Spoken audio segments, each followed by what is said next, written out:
In 1977, in the small town of Enosville, Wisconsin, events occurred that still send shivers down the spines of local residents. This story, based on real events, unsettles even the most skeptical individuals. The Graysen family, father, mother, and 2 children, moved into an old house on the outskirts of town. The house, built in the early 20th century, had been abandoned for more than 20 years. Locals avoided the place, considering it cursed. However, the Graysens didn't believe in superstitions and decided to start a new life there. From the first days in the house, strange things began to happen. The father, Richard Graysen, noticed that doors and windows would sometimes open by themselves, even though he was sure he had closed them. The children, Jamie and Sarah, said they heard footsteps in the hallway at night, but when checked, nothing suspicious was found. A few weeks later, the mother, Emily, began noticing strange symbols appearing on the walls of the basement.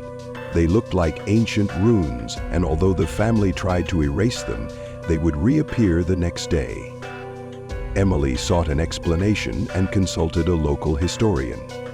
He explained that the house had been built on the site of an old cemetery, part of which had never been relocated. It was rumored that occult rituals had been performed in the area during the 1930s, and such terrors had been performed in the area during the 1930s. One night, Jamie, the younger son, disappeared from his room. The family searched the entire house but couldn't find him. In panic, they called the police. A search party combed the surrounding area but found no trace of the boy. The next day, Jamie suddenly returned on his own. He looked terrified and said he had seen a dark man who called him to the basement. However, Jamie couldn't explain how he ended up outside. After this incident, events escalated. Emily began waking up every night from terrifying nightmares, and Richard once found deep scratches on his back, even though he had slept alone. Loud banging noises echoed through the house, and the lights frequently flickered. The family felt they were being pursued by someone or something.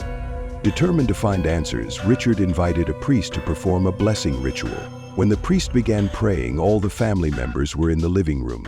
Suddenly, horrifying noises erupted throughout the house, as if someone was groaning loudly and scratching the walls. At the moment the priest sprinkled holy water in the basement, a piercing scream echoed from below. The priest turned pale and said that the forces dwelling in the house were ancient and malevolent. After the ritual, the house became calm for a while. But one night, 3 weeks later, neighbors noticed bright lights coming from the Graysen house's windows. When they came to check, they found the house empty. The family had disappeared and was never seen again. The police found only a lone table in the middle of the living room with an old photograph of the house and a note that read, "They have returned." Investigators could find no trace of the family, and the case was closed as unsolved. Today, the Graysen house remains abandoned.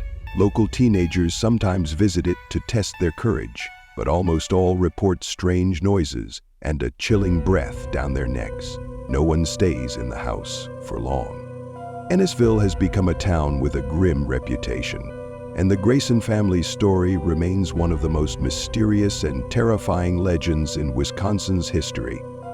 Is there an explanation for these events? No one knows. But everyone who dares to approach the house feels that evil still resides there, waiting for its next victim.